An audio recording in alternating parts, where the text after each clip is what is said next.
A lo largo de este evento les diremos contando un poquito quiénes están detrás de esta iniciativa. Un detalle importante para los presentes es que el webinar está siendo grabado y dejaremos un espacio al final para que los que nos acompañan puedan hacer preguntas durante el evento y nuestros tres invitados les puedan responder.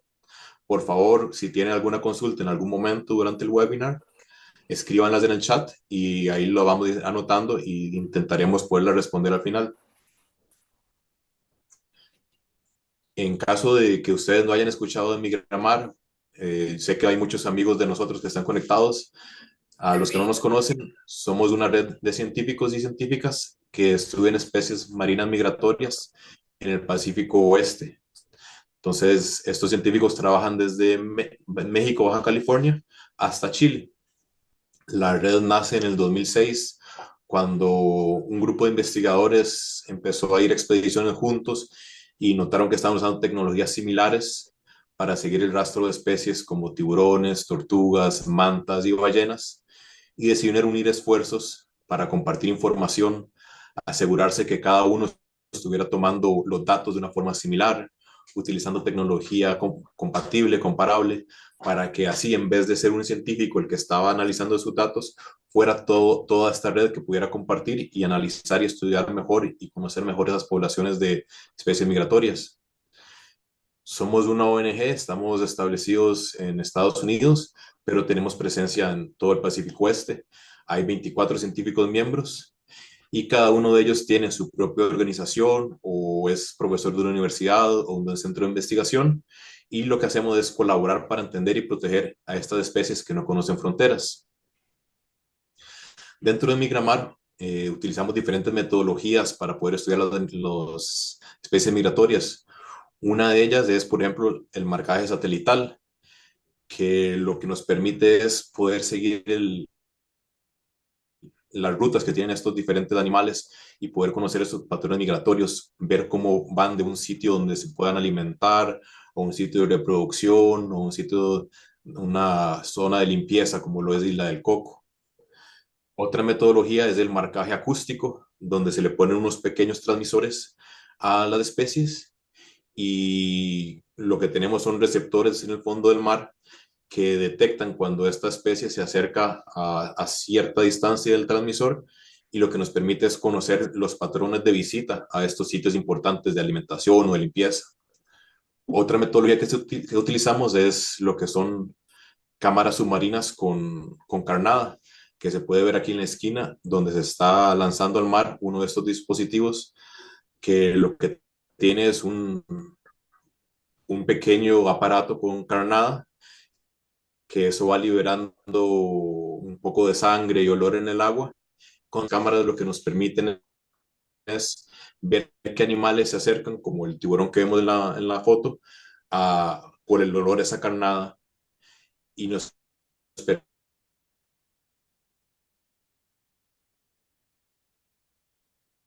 a la pucha.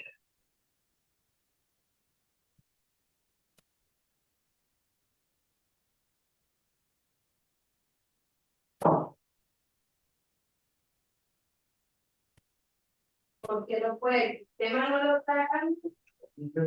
Hello, Eric. permite. También tenemos lo que es ADN ambiental y la fotoidentificación, donde el ADN ambiental es una metodología donde se toma una muestra de agua y que lo que nos intenta hacer es encontrar esa biodiversidad oculta. Entonces, a la hora de que un animal pueda pasar por esa zona, si orina, defeca o pierde un poco de piel, entonces hay un cierto periodo, unas horas, donde al tomar esa muestra de agua se podrá identificar cuál fue ese animal que pasó por esa zona. Y también está la fotoidentificación, donde al igual que los seres humanos que tenemos huellas dactilares que son distintivas, los patrones en ciertos animales, como las mantas que vemos aquí o los tiburones ballena, son también distintivos y nos permiten identificar diferentes individuos y así por medio de una red de científicos que les toman fotografías, ver cómo se distribuyen y cómo se mueven a lo largo de los océanos. Todo este evento está auspiciado entre lo que es el Día de los Áreas Marinas Protegidas, el MPA Day, que es de una iniciativa que nace en Sudáfrica y hoy se ha convertido en un movimiento global donde ha unido a una gran cantidad de organizaciones justamente celebrando estos espacios importantes de los mares.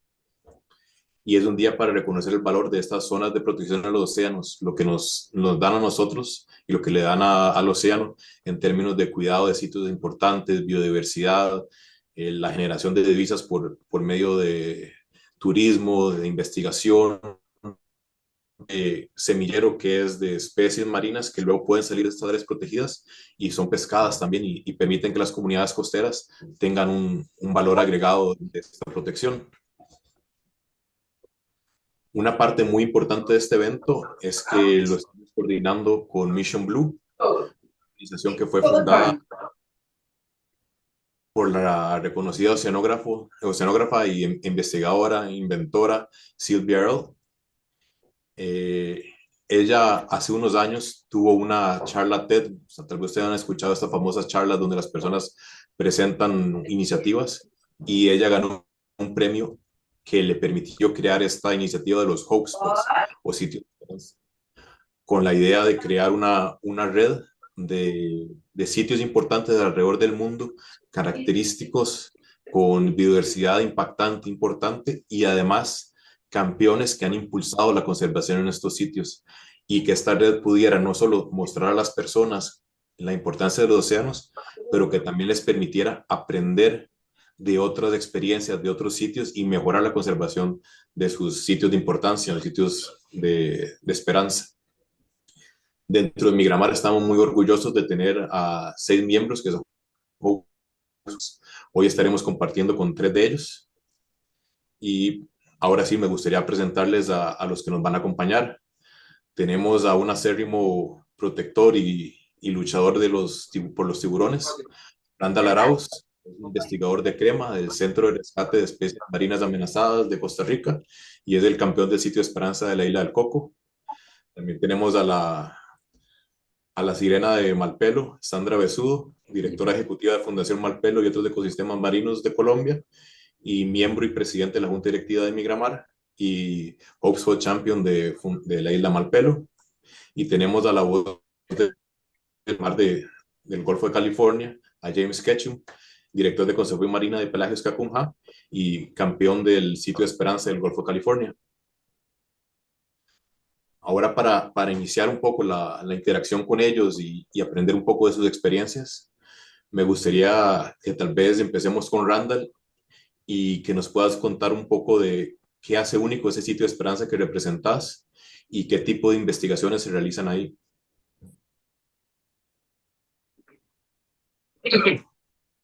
Ya estoy. Sí, Randall. Ok. Buenas todos. Buenos días y muchas gracias por estar escuchando este seminario hoy. Sí, la Isla del Coco, bueno, como todos saben, en Costa Rica ya la Isla del Coco ha alcanzado cierta fama por su diversidad de tiburones, más que todo el tiburón martillo, que es la especie más icónica, las tortugas marinas, las mantarrayas, y pues es esta agregación de animales lo que lo hace tan especial. Pero no solo eso, sino que la mayor parte de estos animales son animales que están en peligro de extinción, han sufrido mucho por la sobrepesca y la isla del Coco se ha convertido pues en un santuario para ellos, es un lugar donde pueden estar protegidos de la pesca y donde pueden continuar con sus procesos biológicos. Y además de que ahora hemos estado estudiando los tiburones, los movimientos de los tiburones en la isla del Coco, las rayas, los tiburones, pero especialmente el tiburón martillo, que ha sido el foco de nuestras investigaciones, y hemos aprendido muchísimo como migran por la región, la conectividad que existe. Y sí me gustaría recalcar que la isla del Coco es una de las joyas más de este Pacífico tropical oriental, donde se ven especies, de estas mismas especies, en las mismas cantidades, o tal vez hasta más, precisamente pues son las mismas poblaciones que están moviendo entre estas islas, y la isla del Coco pues es uno de estos nodos. Entonces es importantísimo para la conservación y también para el manejo de la pesca en la región, precisamente por la seguridad que alberga y por permitir que estos procesos biológicos continúen para que el mar precisamente nos pueda seguir dando estos servicios ecosistémicos que requerimos como humanidad. Muchas gracias, Randall. Ahora tal vez, Sandra, nos podrías compartir vos un poquito de la experiencia en Malpelo. Claro que sí, bueno, muy buenos días a todos. Bueno, contarles, la isla de Malpelo es la foto que ustedes están viendo ahí, es una isla oceánica en el Pacífico colombiano. Es un área marina protegida del sistema de Parques Nacionales Naturales de Colombia bajo el criterio de Santuario de Fauna y Flora, Isla Malpelo. Y sobre esta isla que parece pues, bastante inhóspita y de hecho su nombre viene del latín malveolus, que quiere decir sitio inhóspito, que fue así como lo catalogaron los primeros eh, conquistadores, por así decirlos, cuando pasaban en la ruta del Perú hacia Panamá. Eh, bueno, esta isla oceánica colombiana también tiene una gran cantidad de biodiversidad, no solamente en la parte terrestre, que si bien se ve bastante desolada y sin vegetación, la vegetación es muy primitiva. Ahí habita el piquero de Nazca, el Sula granti, que es la población más grande del mundo de esta ave marina protegida que depende del océano, y también existen varias especies endémicas terrestres sobre la isla. Pero la gran riqueza que tiene Malpelo bajo el agua es increíble. Tenemos formaciones coralinas muy importantes y obviamente asociados a todos estos ecosistemas de coral y de roca, pues están también todas las especies de peces de arrecife que también cumplen una función muy importante como especies, por ejemplo, como los ángeles de mar, los peces mariposa, que son los que conforman unas estaciones de limpieza donde todas estas especies pelágicas, es decir, que están en el azul, como los grandes tiburones martillo, los tiburones galápagos, entre otros, llegan a estas estaciones de limpieza para hacerse desparasitar, para quitarse todos esos parásitos que pueden tener en su piel. Entonces, Malpelo es un sitio de reproducción, es un sitio de alimentación, es un sitio de limpieza y tenemos una gran cantidad también de especies de tiburones, como ya lo dije, el tiburón martillo, los tiburones galápagos, hay tiburones sedosos, tiburones ballena, mantas, rayas y tenemos pues el emblemático tiburón sol rayo, que es el que ven aquí en la parte de abajo de la diapositiva, que es el Odontaspis ferox. Este tiburón es un tiburón de profundidad y es tal vez uno de los pocos sitios en el mundo donde los buzos eventualmente a veces se lo pueden encontrar. Es un tiburón, como ya lo dije, de profundidad y por ende no es fácil verlo. Es un tiburón que mide por lo menos 4 metros de longitud. Y bueno, dentro de las investigaciones que hemos venido haciendo, como bien lo dijo Eric, nuestro director de Migramar, pues tenemos consolidados no solamente investigaciones en materia de telemetría satelital y acústica, sino también hacemos ADN medioambiental. Todos los años hacemos expediciones científicas multidisciplinarias, donde no solamente se está tomando temperatura, parámetros oceanográficos, sino también estamos haciendo el monitoreo de las especies pelágicas de importancia comercial que vemos alrededor de la isla. Esto ha permitido que la isla tenga desde el año 2000 información científica y de monitoreo que ha permitido precisamente a Parques Nacionales Naturales de Colombia tomar las mejores decisiones para la conservación de esta biodiversidad marina, que como bien lo dijo Randall, mucha de ella está en peligro crítico de extinción y por ende el trabajo colaborativo entre las diferentes áreas marinas protegidas y los gobiernos para proteger estas especies que son altamente migratorias. Muchas gracias. Muchas gracias, Sandra, súper interesante. Y James, pasemos contigo. Muchas gracias, Eric. Buenos días, buenas tardes a todos. Un gusto estar por acá. Bueno, pues, ¿qué les cuento del Golfo de California? En contraste con los otros dos sitios que acaba de mencionar Randall y Sandra, que son islas oceánicas, el Golfo de California, pues como su nombre lo dice, es un golfo que está bordeado por la segunda península más larga del mundo. Es un golfo bastante extensivo, bastante grande y pues es bastante legendaria su historia, ¿no? Tiene una historia que va incluso hasta casi 100 años atrás, bueno, incluso mucho más atrás de los primeros exploradores que llegaron a México de España. Hernán Cortés fue el primero en llegar a La Paz, de hecho, aquí en Baja California Sur. Y esto fue justamente después de la conquista de México, fue unos años después. De hecho, se dice que Hernán Cortés nunca pudo conquistar Baja California porque había indígenas aquí que lo repelieron inmediatamente. Bueno, en fin, esa es una parte histórica. Por aquí pasaron siempre los barcos de los españoles, la nao de China famosa que venía de Filipinas y hubo mucha interacción, un lugar también de presencia de muchos piratas, etcétera. Y pues yéndonos ya al siglo XX, el Golfo de California fue un lugar donde empezaron las primeras investigaciones de los animales marinos a principios de los 40 con el crucero de Steinbeck y Ricketts, que fue muy famoso, que recorrieron todo el Golfo de California y se dieron cuenta de esta biodiversidad tan única y tan grande del Golfo de California. Hay cerca de 5.000 especies de invertebrados marinos, 900 especies de peces, 40 especies de tiburones, hay casi 40 especies de mamíferos marinos. En fin, es un lugar con una altísima biodiversidad, y eso lo hace único, y también por su tamaño y por su ubicación en esta parte del Pacífico Oriental, que está justamente en el límite de las aguas templadas que vienen del norte, bañado por la corriente de California, en la parte del Pacífico de la península de Baja California, que también influye en el Golfo de California y lo hace una zona altamente dinámica, ¿no? Estamos justamente en el límite norte de la zona del Pacífico Oriental tropical. ¿Qué hemos hecho aquí? Bueno, no solamente nosotros, desde históricamente, como mencioné, desde Steinbeck y Ricketts, desde los 40, se ha hecho mucha investigación marina en el Golfo de California. Hasta hoy en día, que ya nosotros enfocados en el tema de los tiburones y rayas, tenemos bastantes años trabajando diferentes temas. Nuestro predecesor y nuestro maestro en estos temas, Peter Klimley, fue el primero que empezó a estudiar tiburones en el Golfo de California en los 70.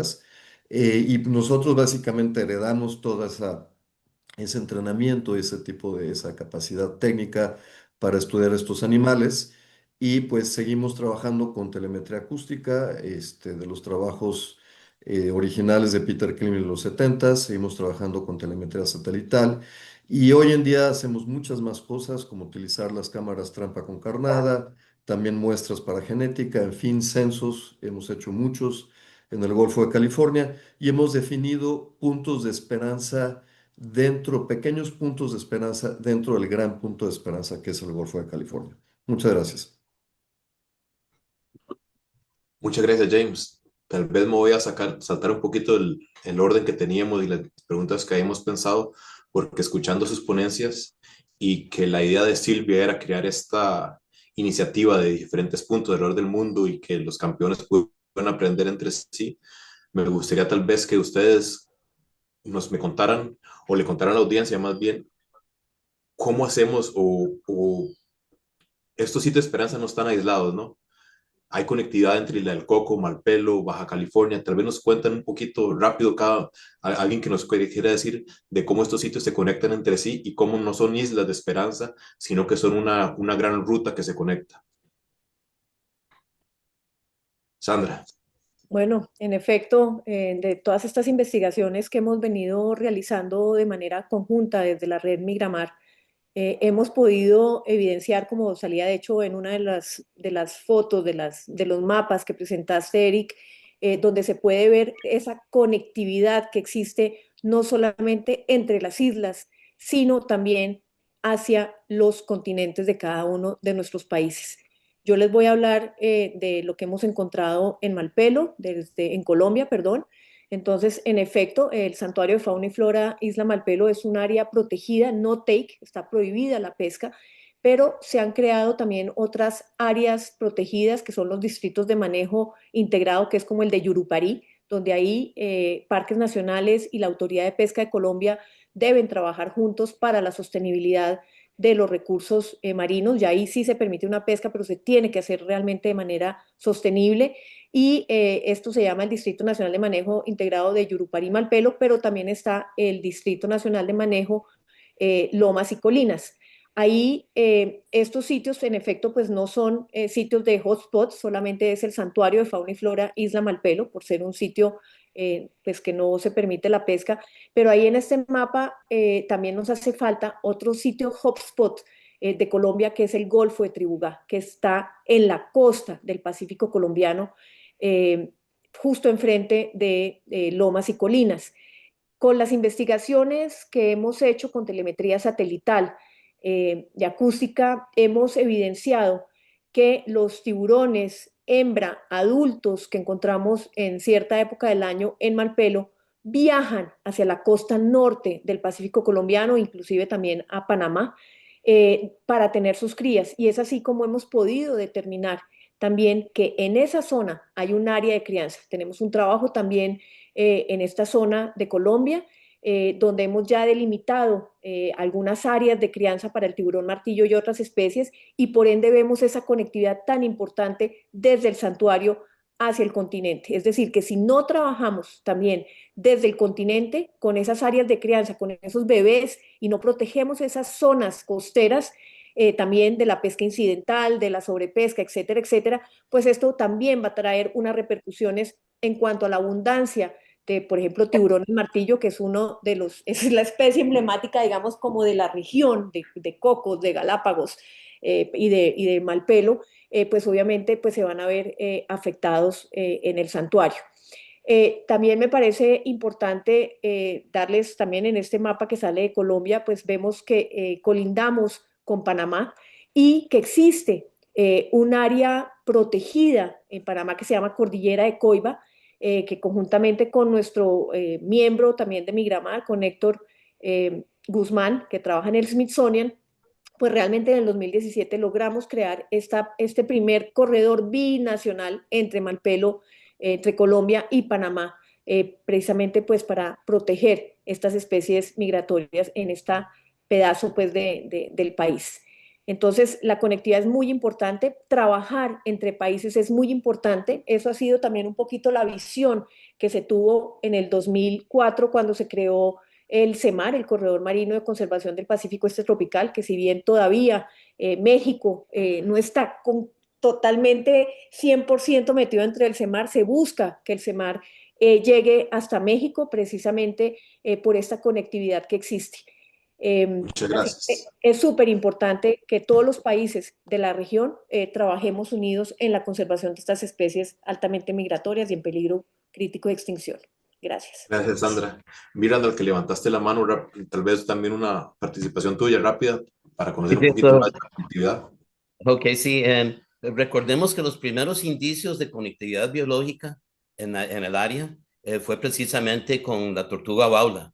Estudios realizados a finales de los 90 y a lo largo del inicio de este siglo estaban demostrando que las tortugas baula, precisamente después de anidar en Costa Rica, pasaban por una ruta que en ese tiempo le llamaban the Turtle Migratory Corridor, y se vio desde entonces, desde hace años, que estaba esta conectividad entre la isla del Coco y Galápagos al menos, y que había, en este tiempo no le decían una migravía, pero que había un corredor por donde estaban pasando los animales, y hubo una conclusión muy importante desde muy temprano en esto, y era que no teníamos que salir a proteger todo el Océano Pacífico Oriental si queríamos salvar estas especies altamente migratorias. No era práctico, pero sí con este tipo de información podíamos enfocar la conservación hacia las áreas críticas o esenciales. No tenemos que proteger todo el Océano Pacífico de la pesca, pero estas áreas por donde están estos corredores biológicos, donde se concentran estos animales,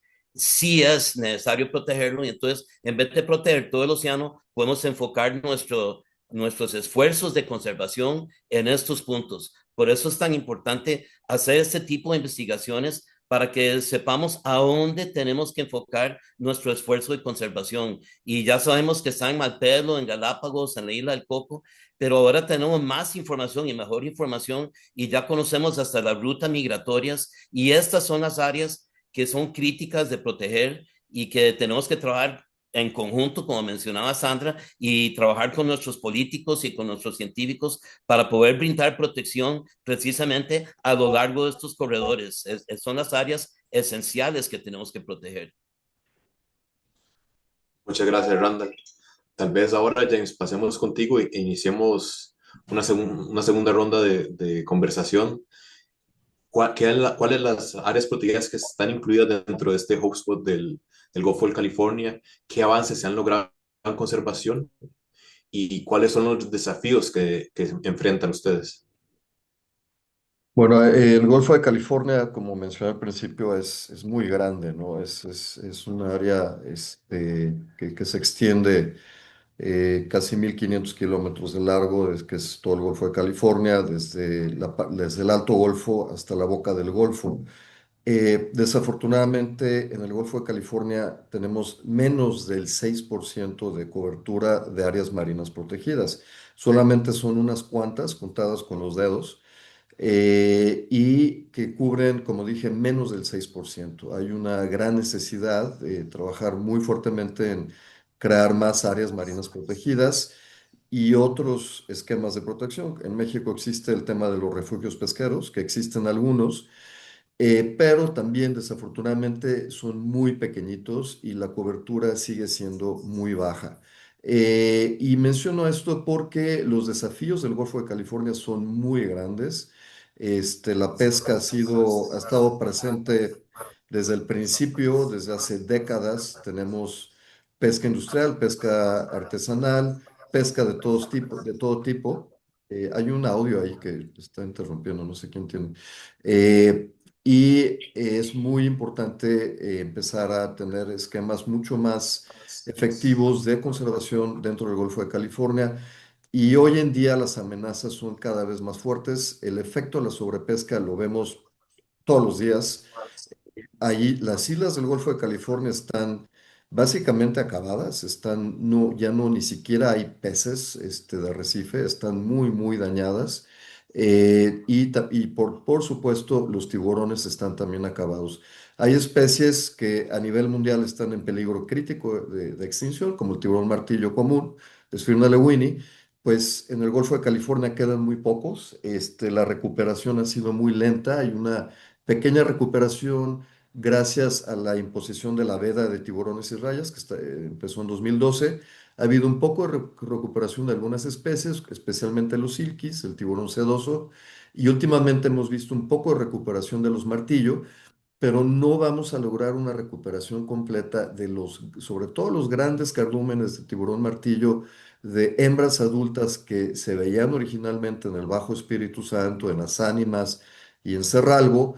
No lo vamos a ver si no proponemos un área protegida que pueda conservar estos grandes corredores migratorios. Hablando un poco de la conectividad y los corredores migratorios, el Golfo de California está conectado a través de un stepping stone o un trampolín, que es la Sila Revillagigedo, que conecta con el resto del Pacífico Este tropical. Eso es bien importante, este sitio, porque nos conecta con el resto del Pacífico Este tropical, que es el trampolín o el stepping stone. Por lo tanto, es crucial que siga la protección del archipiélago Revillagigedo, pero también es crucial que incrementemos la protección y que sea una protección mucho más efectiva en el Golfo de California. Gracias. Muchas gracias, James. Sandra, ahora nos contabas de las áreas protegidas dentro de tu sitio de Esperanza y aquellas que se conectan, están cercanas. ¿Qué avances se han logrado a nivel de Isla Malpelo y qué desafíos, qué retos ves hacia el futuro? Bueno, hemos logrado, digamos que con el tiempo, ampliar las áreas marinas protegidas, cumpliendo la meta del 30% del territorio marino colombiano protegido antes del 2030. Colombia ya cumplió esa meta, lo cual es uno de los grandes avances que como país se ha logrado. Malpelo tuvo su última ampliación en el 2023, no, 2023, 2022, 22. perdón, 2022, y el área de Malpelo hoy en día son 47.000 kilómetros cuadrados, lo cual obviamente es un área no take muy, muy grande, donde obviamente pues enfrentamos aún pesca ilegal, que es tal vez el problema que tenemos a nivel mundial en las áreas marinas protegidas, que es la lucha contra la pesca ilegal. Eh, Se han tomado acciones, hemos podido trabajar, digamos que desde la Fundación Malpelo, desde hace muchísimos años atrás, logramos traer todas estas, traer capacitaciones con diferentes alternativas de tecnologías para hacer el monitoreo de las embarcaciones pesqueras que tienen AIS, BMS, que son los dispositivos que permiten ver por dónde van estas embarcaciones. Y hemos podido evidenciar también algunos actos donde los barcos apagan sus AIS y los BMS dentro de las áreas protegidas, están pescando dentro del área protegida y luego cuando salen del área protegida prenden los BMS y los AIS. Hemos hecho obviamente un trabajo muy importante a nivel de Colombia con el gobierno desde una mesa, que es la mesa de lucha contra la pesca ilegal que se encuentra en la Comisión Colombiana del Océano, que es una institución del gobierno donde están casi todos los ministerios del país. Y esta mesa ha permitido trabajar fuertemente en la lucha contra la pesca ilegal. De hecho, se creó en el 2018, 2017 logramos sacar una ley dándole los dientes al gobierno nacional para luchar contra la pesca ilegal. Es decir, cada barco que se capture realizando pesca ilegal dentro de las aguas de Colombia tienen unas sanciones muy, muy, muy importantes. Esto con el sentir o el pensar de disminuir esa pesca ilegal, ¿no es cierto? Se han logrado grandes avances, ya hoy en día no encontramos la cantidad de pesca ilegal que teníamos antes, sí ha disminuido, ha servido, pero sigue siendo, digamos, una de las grandes amenazas que todavía tenemos, no solamente en Colombia, sino en toda la región. Obviamente tenemos que seguir trabajando en proteger esos ecosistemas que son estratégicos, que se encuentran a nivel costero, ¿no es cierto? Precisamente para que toda esta conectividad dentro de las aguas de Colombia pues también se puedan dar. Muchas gracias, Sandra. Randall, tal vez ahora tu turno, contanos qué avances han tenido en ese sitio de esperanza tan importante que es la isla del Coco y qué desafíos ves vos en el futuro para mejorar esa conservación. Bueno, hemos tenido unos enormes avances, especialmente durante los últimos 3 años y medio. Antes de diciembre del 2021, el Parque Nacional Isla del Coco eran 12 millas, un radio de 12 millas alrededor de la isla que sumaban 2.000 kilómetros cuadrados, donde no se permitía la pesca. Actualmente, con la ampliación del Parque Nacional, ahora se pasó de 2.000 kilómetros cuadrados a un rectángulo de 54.000 kilómetros cuadrados donde no se permite la pesca. Y lo mejor de eso es que este rectángulo ahora protege además el monte submarino Las Gemelas y el monte submarino West Cocos. Entonces, pues eso es fantástico, especialmente que estos montes submarinos estén protegidos ahora porque los estudios han demostrado que son stepping stones o que son montes submarinos de paso por donde pasan los animales y que son parte de esta migravía tan importante cuando van hacia otras naciones. Entonces, eso estuvo buenísimo. Además de eso, en esos años también se creó el área marina manejo del Bicentenario, que es un rectángulo que está sobrepuesto sobre el Parque Nacional y que conecta con Ecuador y que ahora son 105.000 kilómetros cuadrados, que permitió a Costa Rica llegar al deseado 30% de área marina protegida. Entonces, todo eso es muy bueno, pero sí tenemos algunas fallas o algunas cosas que tenemos que mejorar enormemente. Sobre todo el área marina de manejo del Bicentenario. Actualmente no tiene plan de manejo. Entonces, sin plan de manejo, es como si no existiera, porque si alguien pesca ilegalmente ahí, no se puede hacer nada. Entonces, el decreto de creación del área Bicentenario decía que teníamos que tener un plan de manejo listo en 2 años y ya han pasado 3 años y medio y todavía no hay plan de manejo. Y otro problema es que ya se anunció que este plan de manejo va a permitir ciertos tipos de pesca como palangre sostenible. Y lo malo de eso es que permitir pesca con palangre pues va a permitir la pesca de tiburón martillo, aunque sea de manera incidental, que es la palabrita que se usa. Y tenemos una resolución de la Corte que dice que en Costa Rica no se debe permitir ni siquiera la pesca incidental de tiburón martillo. Entonces, esperamos que el gobierno se abra y que haya más voluntad política para discutir estas cosas, porque los caballos de batalla de nosotros siempre han sido dos. la mejor información científica disponible y la legislación nacional y los mandatos de las cortes, las sentencias de las cortes. Ese ha sido nuestro caballo de batalla desde que existimos como organización y lo va a seguir siendo y vamos a velar porque cuando se haga un plan de manejo para el bicentenario, cuando ya se apruebe, que sea respetuosa de la mejor información científica disponible y de nuestra legislación. Sandra, gracias.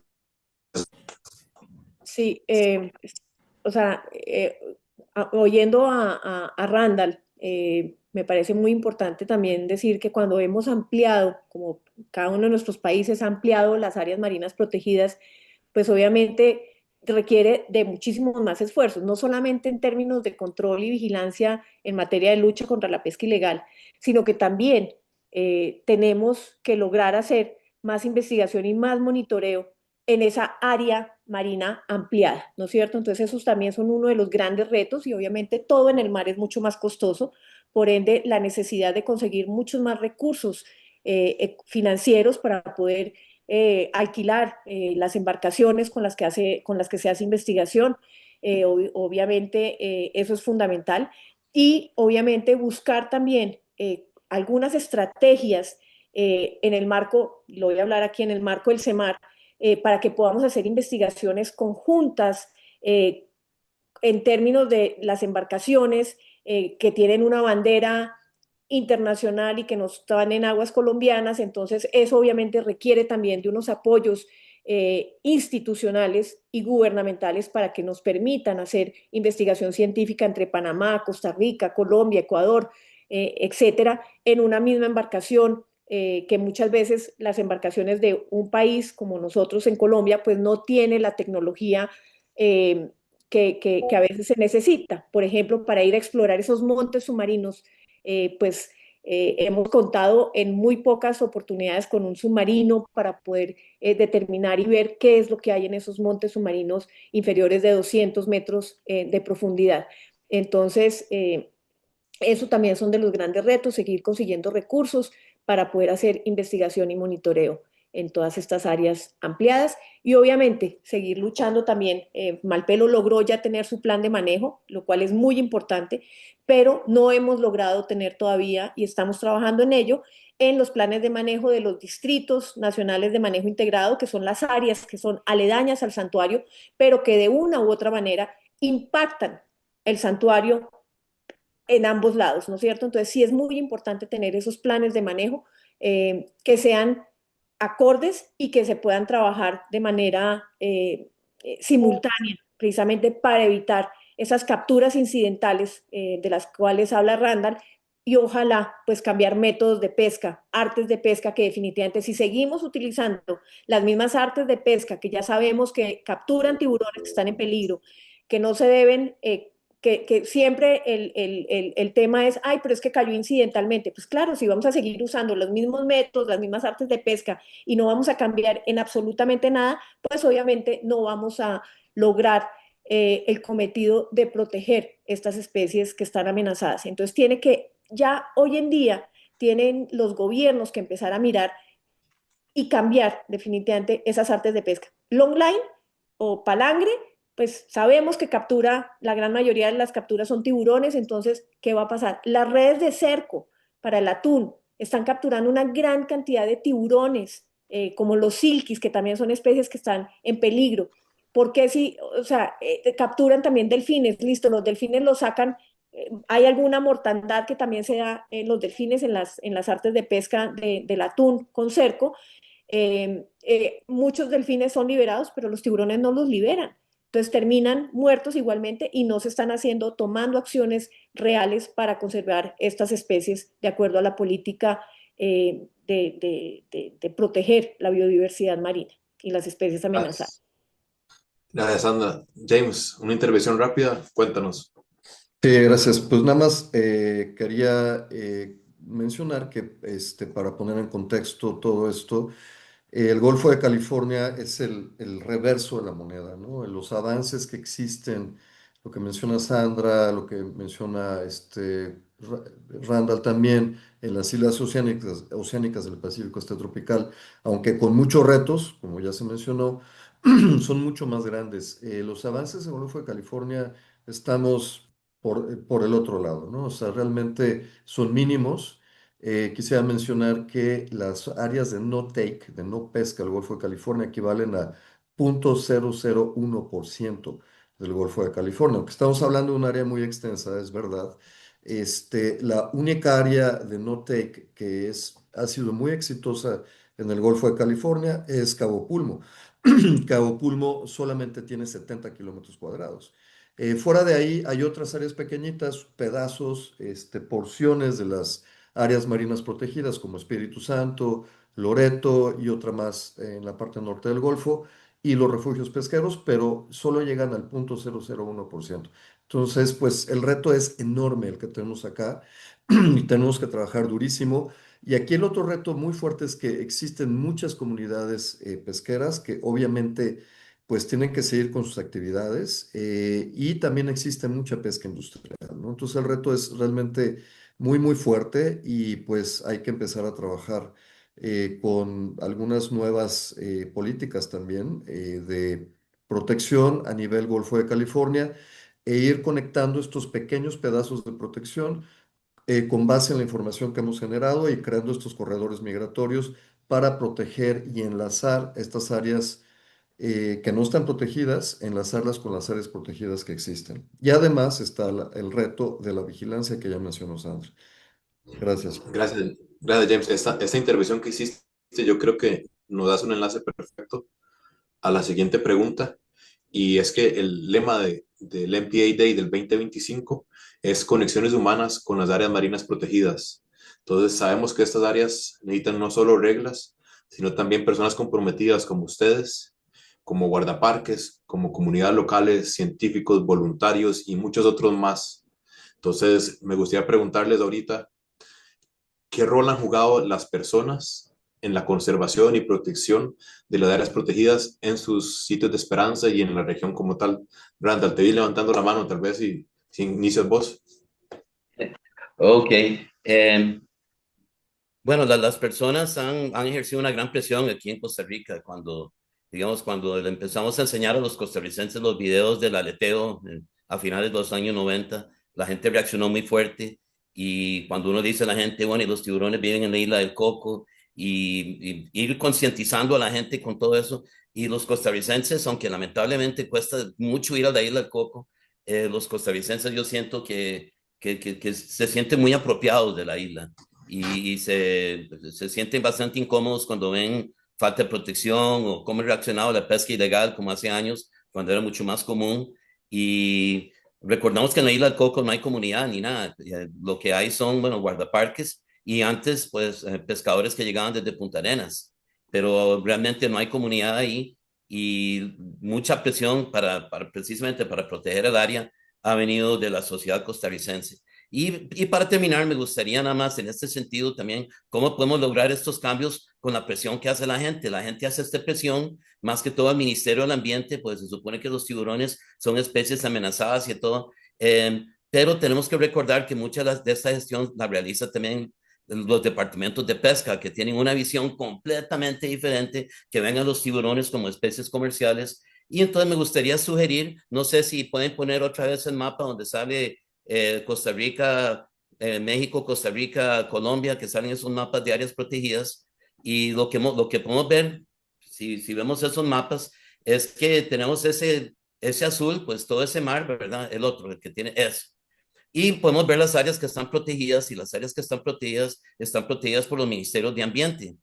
Costa Rica y Ecuador tienen la ventaja de que están conectadas. La parte de Ecuador que conecta con Costa Rica también es el Ministerio de Ambiente. Y si tenemos el Ministerio de Ambiente hablando sobre protección, se nos facilita la cosa. A mí me gustaría proponer precisamente aquí que entre Colombia y Costa Rica y Panamá, que también que no existe esta área donde la gestión de la pesca la realiza el Instituto de Pesca, sino que esa área también sea un área protegida, gestionada por el Ministerio del Ambiente, con leyes de conservación, pero que también permitan modelos de pesca sostenible. Así se estaría hablando de Ministerio de Ambiente a Ministerio de Ambiente, como con tiburones como vida silvestre, aplicando sus leyes de conservación de vida silvestre, y así podremos hacer más efectiva esta conectividad política porque mientras tengamos estos hoyos con la gestión de la pesca por los institutos de pesca o las entidades que manejan la pesca en la nación, por ser visiones completamente diferentes,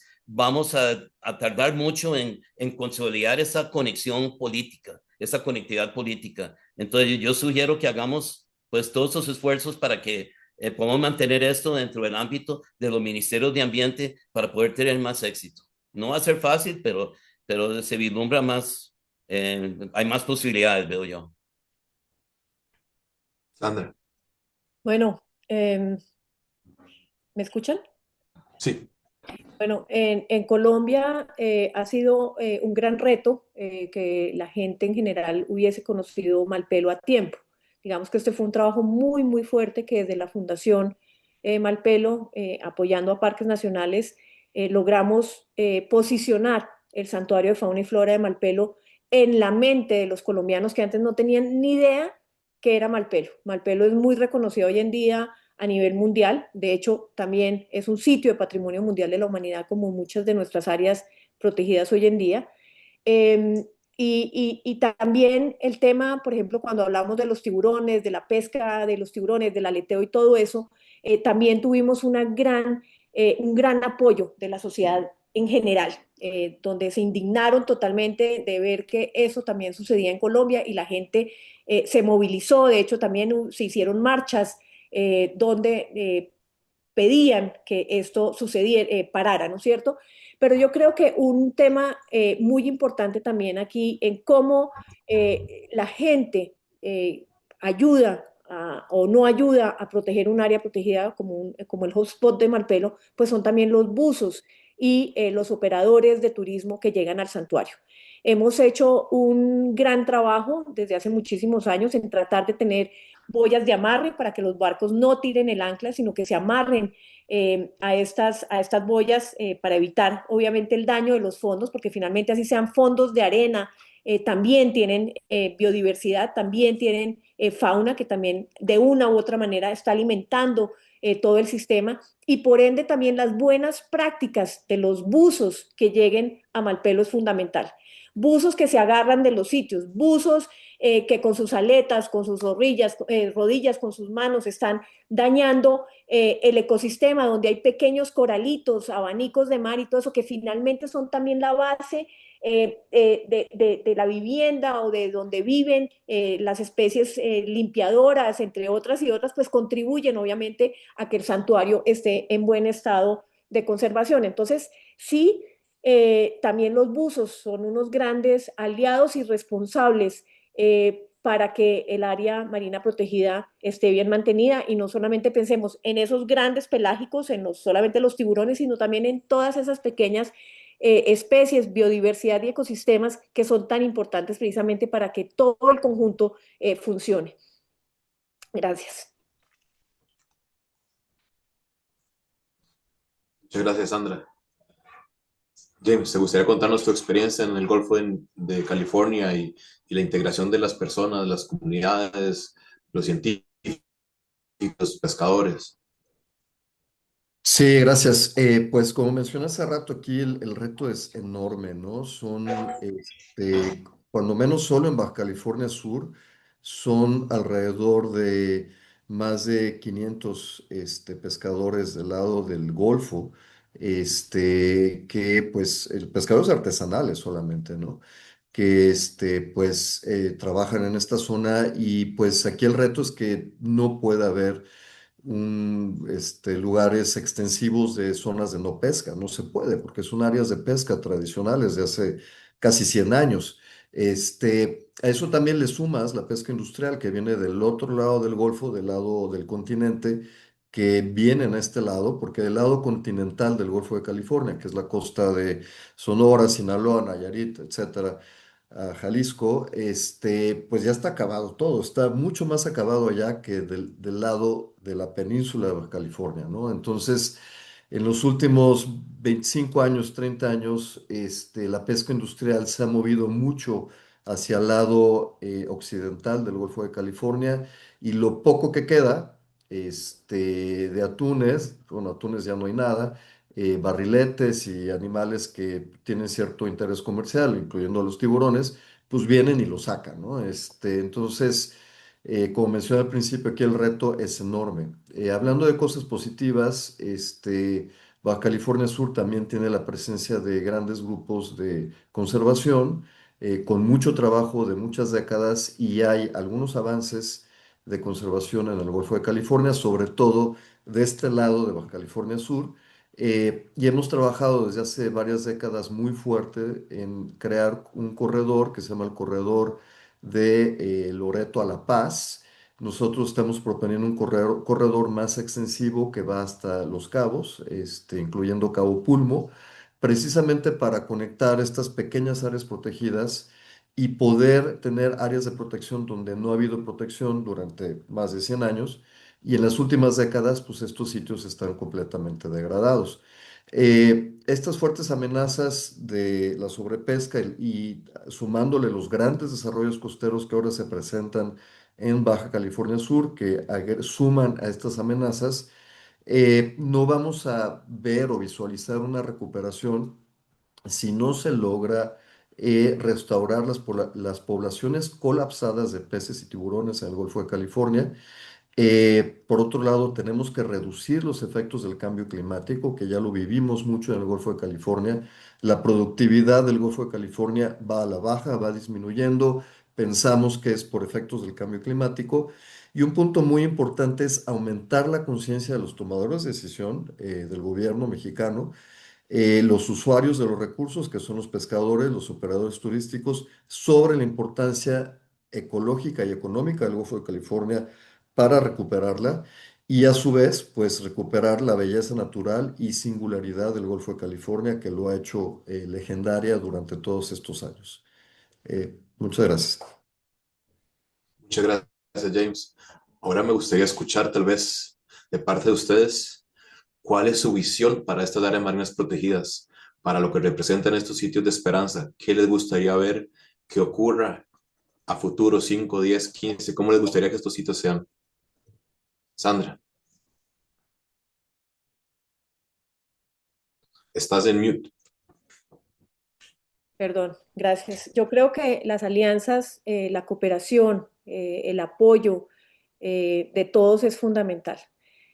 Aquí no puede ser una sola persona, no puede ser una sola institución, tiene que ser un grupo de personas que estén mirando hacia la misma línea y que estén unidas, que estén coordinadas y que todas vayan en el mismo sentido. Yo quisiera pensar que todo eso que se ha logrado hasta el momento, todos esos grandes avances que se han logrado, pues se mantengan, que se sigan ampliando y obviamente que cada vez tengamos más aliados, más alianzas, más cooperación y más apoyo por parte no solamente del gobierno en materia de conservación. Y cuando hablo del gobierno no estoy hablando solamente de parques, sino también del resto del gobierno, de las instituciones de pesca, de las de turismo, de las de comercio, de las cancillerías, para que podamos realmente avanzar todos unidos hacia un mismo bien común, que sea la sostenibilidad de las áreas marinas protegidas, pero también de los océanos y de la naturaleza en general. Así que creo que cada vez tenemos más aliados, cada vez el tema de la biodiversidad, el tema del medio ambiente, el tema del cambio climático, cada vez más está en las mentes de la gente en general. Y eso yo creo que es algo positivo y espero que no pare, sino que al contrario podamos trabajar todos unidos y todos bajo una misma visión y trabajando de manera coordinada. James, antes de pasar contigo, nada más le recuerdo a la audiencia que si tiene alguna pregunta, por favor la escriban en el chat, que después nos van a contestar nuestros invitados sus dudas que puedan tener. James. Sí, gracias.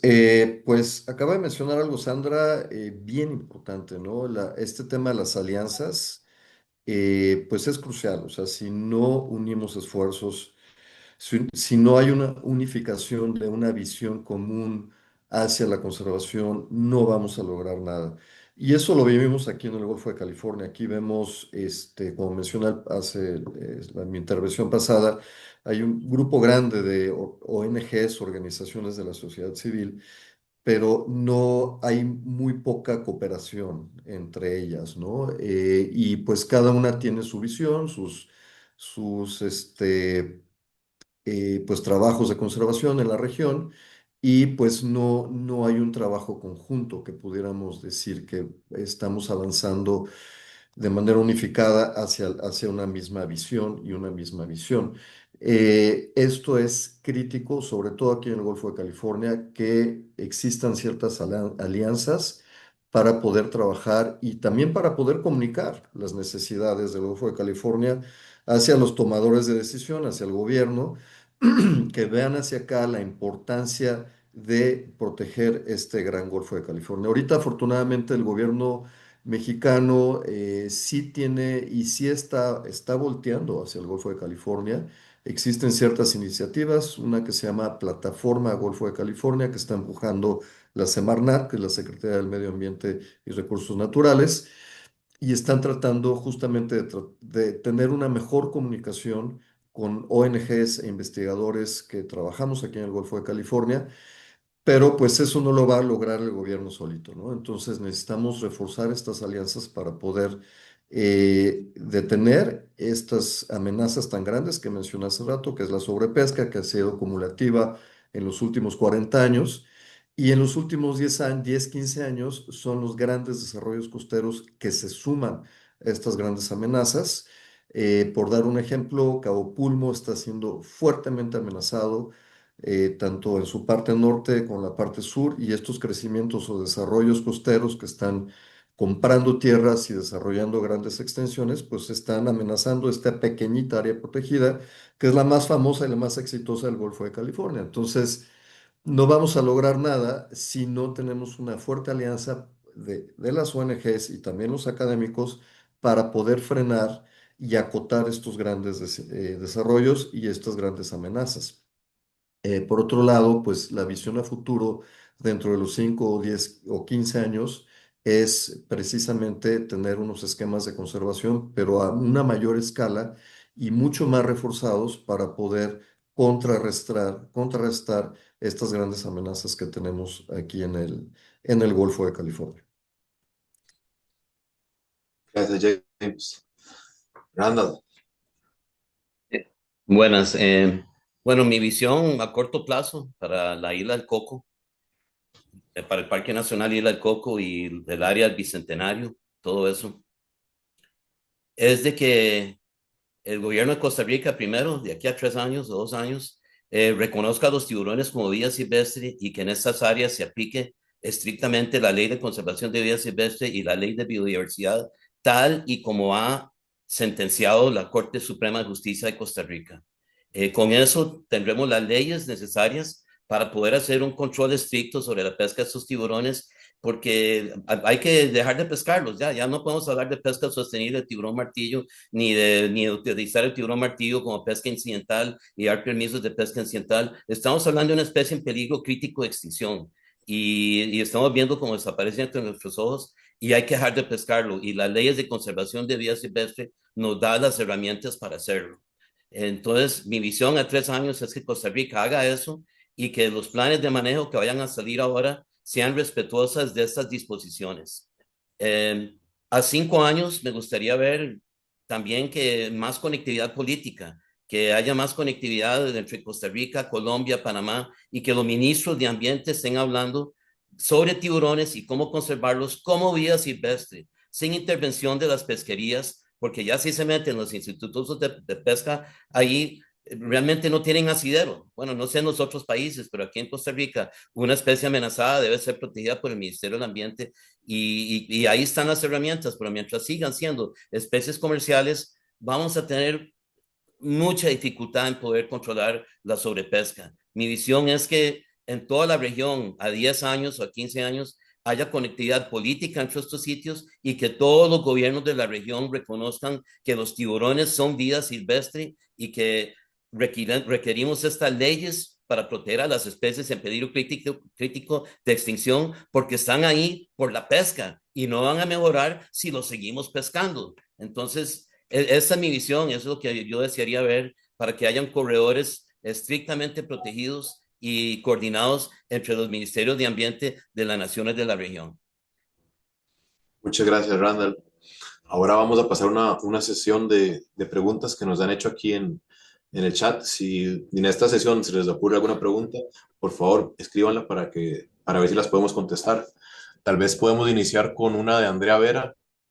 Nos dice que podríamos decir que una de las zonas más importantes de conservación para las especies migratorias son estos corredores biológicos y sus zonas costeras de reproducción. Una pregunta. ¿Y cómo podemos lograr hacer que de esta unión a las zonas de crianza y zonas de tránsito para proteger estos sitios tan importantes? Sandra, estás en mute. Pues en efecto, es que no podemos simplemente pensar en las áreas marinas protegidas, que sí son muy importantes y están cumpliendo, están dándonos unos servicios ecosistémicos muy importantes. Sin embargo, las áreas marinas protegidas no son simplemente islas, sino que, como ya lo dije, están conectadas con otras zonas y con el continente. Y si nosotros no trabajamos, por ejemplo, lo voy a hablar para Colombia, que ya hemos venido trabajando en la zona costera ya desde hace varios años, precisamente para proteger las áreas de crianza de los tiburones martillo, pues no sirve de nada.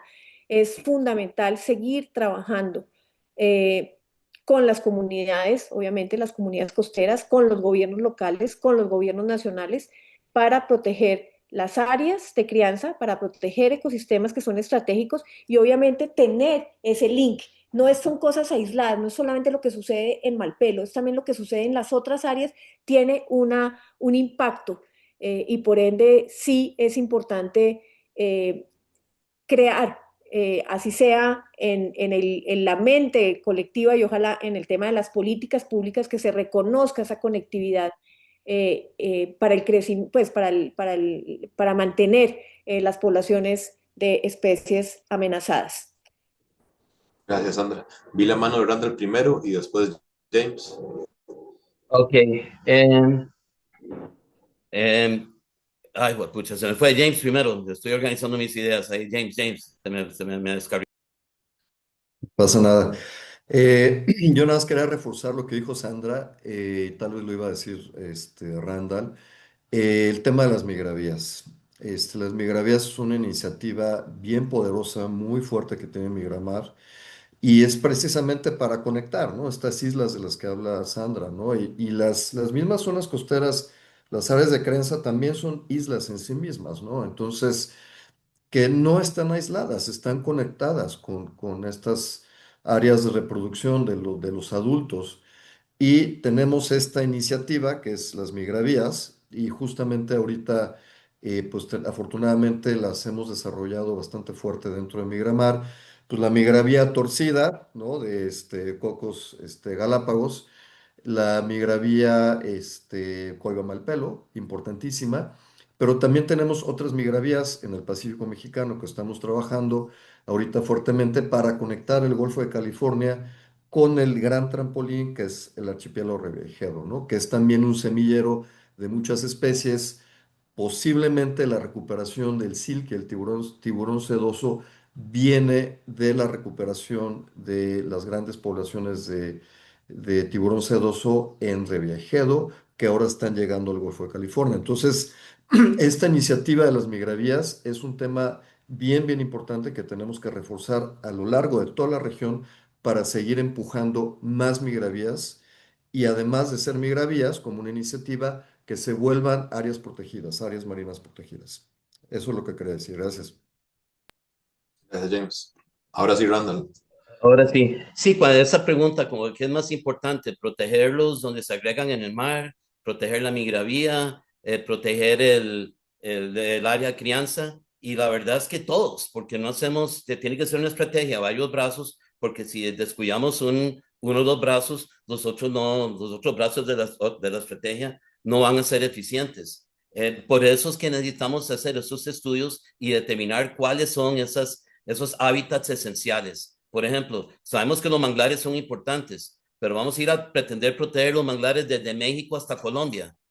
No tenemos los recursos, ni el tiempo, ni el poder para poder hacerlo, pero sí podemos, mediante nuestros estudios, determinar cuáles son las áreas de los manglares que son los más importantes, cuáles son las áreas esenciales, cuál es los manglares más importantes para la protección. Entonces ahí podemos enfocar la protección. Igual que en alta mar, no podemos proteger todo el mar, pero si sabemos que esto es un corredor biológico por donde pasan los animales después de reproducirse o camino a la reproducción, evidentemente esas áreas tienen que ser protegidas también. Entonces, para hacer toda esta conectividad, tenemos que conocer cuáles son esos hábitats esenciales y definitivamente no podemos descuidar ningún brazo porque por más que protejamos Malpelo, Coco, Galápagos, si nos destruyen los manglares donde se reproducen, no logramos hacer nada. Y lamentablemente la tortuga baula es un buen ejemplo de lo que ha sucedido. Desde los años 90 se decía que si no detenemos la mortalidad de la tortuga baula en alta mar y aumentamos el número de sus crías en las playas,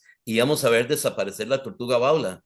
Y a través de las últimas décadas se ha protegido cada playa estrictamente, cada huevo que se pone se garantiza que se va a convertir en una tortuguita, pero se ha hecho poco o nada con la mortalidad de la tortuga baula en alta mar. Con toda esta locura de pescar tiburones por las aletas, también han acabado con la tortuga baula y no se ha hecho, o se ha hecho muy poco con respecto a eso, y hemos visto a la tortuga baula pues prácticamente desaparecer en el Pacífico Oriental. Y si seguimos con esta línea, muy pronto vamos a ver el tiburón martillo, que ya está en peligro crítico, descender sus poblaciones aún más. Eso es lo que tenemos que enfocarnos ahora, a Muchas gracias, amarrar toda esta Sandra. protección.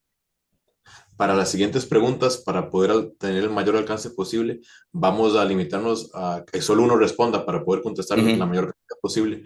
Esta es dirigida a ti, James, de Carolina. Ella dice que actualmente estudia en el Parque Cabo Pulmo y ve mucha diferencia, al menos en publicaciones, entre este área protegida y áreas circundantes.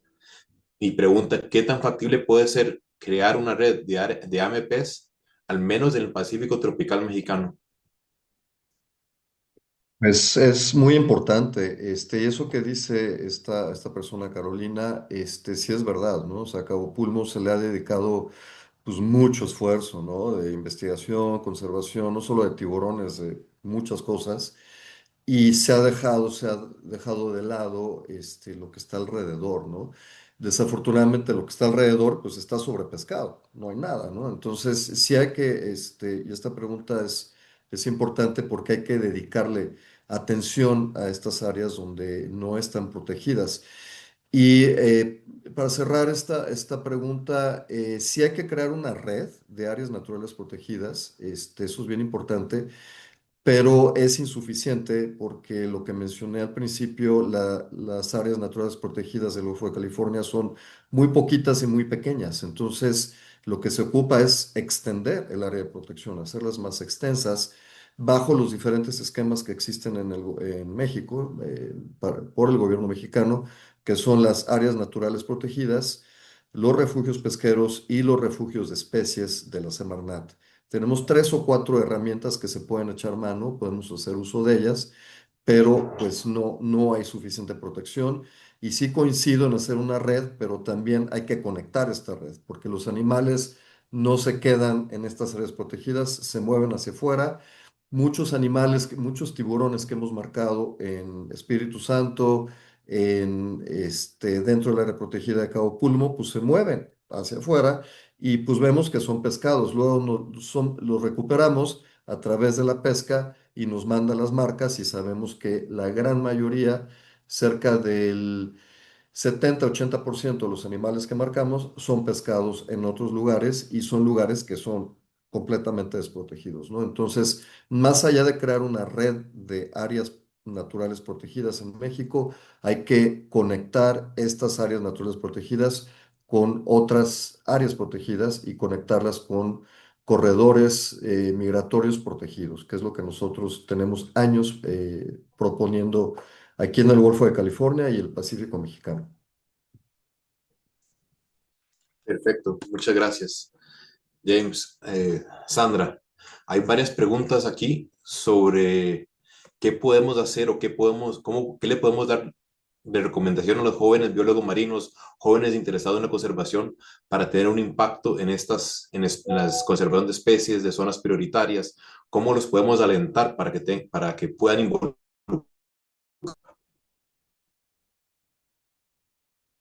Bueno, lo primero es obviamente tener la información de los sitios donde se quiera eventualmente trabajar o en el país donde están, saber qué se ha hecho, qué hace falta por hacer, ¿no es cierto? Yo creo que es muy importante no contar como si no existiera absolutamente nada, toca hacer una investigación rigurosa de lo que se ha hecho, qué no se ha hecho, con el fin de no replicar también asuntos, ¿no es cierto? Que me parece que es importante.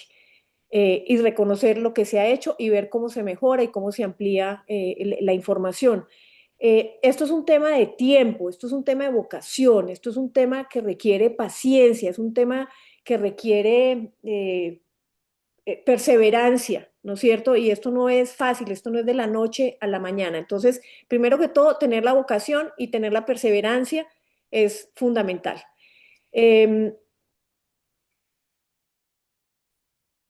Cualquier persona puede apoyar, puede trabajar, siempre y cuando tenga las ganas de hacerlo, ¿no es cierto? Y que no crean que las cosas son fáciles. Los temas requieren de muchísimos años, a veces pasan 5 o 6 años donde no pasa nada, donde no se ven los resultados inmediatamente y por ende eso que les digo de la perseverancia y de estar siempre tratando que las cosas sucedan.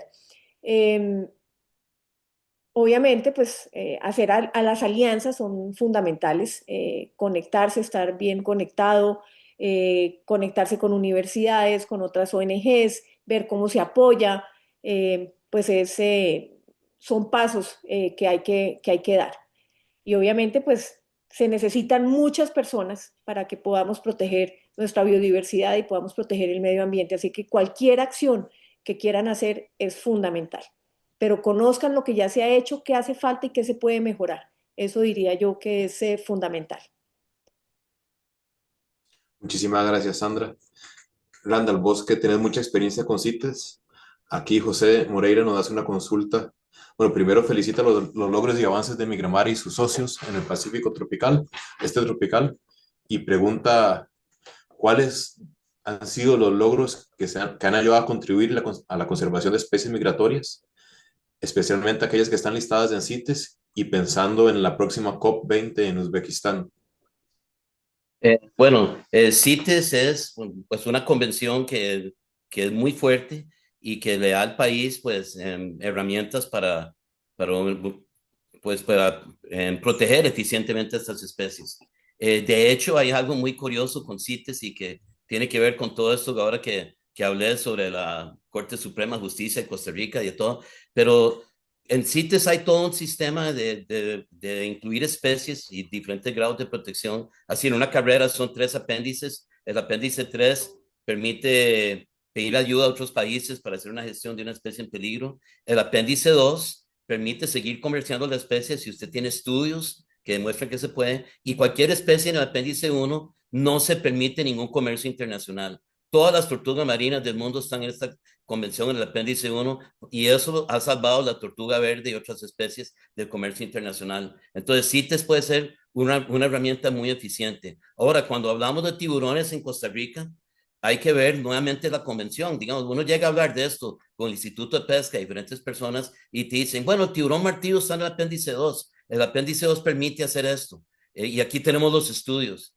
Y uno puede decir, bueno, está bien, pero el artículo 14 de la Convención CITES dice claramente que un país tiene derecho a tener legislación más restrictiva que la misma CITES, hasta prohibir totalmente el comercio de una especie. Y llega uno y dice, ay, aquí está la sala primera ordenando cumplir con la ley de conservación de vida silvestre. Y la ley de conservación de vida silvestre en su artículo 75 dicen que en Costa Rica no se permite comerciar una especie que está en el apéndice 1, 2 o 3. O sea, una especie en el apéndice 2 es prohibido el comercio. Según la convención, se permite, Costa Rica tiene derecho pero Costa Rica ha renunciado a ese derecho. Imagínense, Costa Rica sigue diciendo que el tiburón sedoso, que el tiburón martillo, que el tiburón treasure, todos en peligro de extinción son especies comerciales y lo siguen comerciando. Y uno dice, pero la ley de conservación dice que no se puede. Entonces, esos son los temas que hay que tratar, que son complicados, son procesos políticos, pero hay que entrarle porque esta convención puede ser muy eficiente, pero el país tiene que querer implementarlo. Muchas gracias, Randall. Creo que con esto llegamos al final de la sesión de preguntas. Sí me gustaría destacar una intervención que nos puso Mercy Aguilar en comentarios, donde nos cuenta que recientemente finalizó una investigación sobre el blanqueamiento de coral. Ella es guatemalteca y logró establecer un umbral de ablancamiento para el sistema arrecifal mesoamericano, identificar posibles refugios térmicos y también mejorar la precisión del modelo global de la NOAA a escala regional, y que le encantaría replicar este modelo en otras regiones tropicales, y actualmente esa conversación es con el INVEMAR. Entonces, Mercy, te invitamos a contactarnos. Nos puedes alcanzar en comunicación@migramar.org, o al final también vamos a dar las direcciones de todos los participantes de sus redes sociales, y sería un gusto poder pensar en colaboraciones. Y es para eso es Migramar, ¿no? Colaboraciones regionales para aumentar la conservación y ayudar a las especies. Antes de finalizar, sí me gustaría tal vez que los invitados, una intervención de 10 segundos de esperanza para la audiencia. Voy primero. Randall. Los tiburones son vida silvestre. No dejen que les digan lo contrario. Bueno, yo diría que es muy importante cualquier acción que hagamos como individuos es fundamental y pues los aliento a que sigamos protegiendo no solamente las áreas marinas protegidas, sino también la biodiversidad y la naturaleza en general con pequeñas acciones, cualquiera que sea, cualquier acción vale. Bueno, pues yo solo quiero decir que tengamos esperanza, es algo importantísimo. La esperanza nunca muere y esperemos que podamos conservar la gran biodiversidad de esta increíble región que es el Pacífico Este tropical. Muchas gracias a ustedes tres y muchas gracias a la audiencia por habernos acompañado el día de hoy, por sus preguntas y por su compromiso de conservación. El seminario lo vamos a tener disponible en el canal de YouTube de Migramar, por si gustan volverlo a ver o compartirlo. Aquí pueden ver los Instagram y Facebook de Migramar, de Crema, Malpelo y Pelagios. Los invitamos por favor a seguirlos, y cualquier consulta que puedan tener o acercamiento a alguno de los participantes, les pueden contactar por esas mismas redes sociales, y con gusto tratemos de atender cualquier duda que puedan tener. Muchas gracias y esperamos que tengan un gran día y fin de semana. Gracias. Muchas gracias. Saludos. Un abrazo a todos, muchísimas gracias.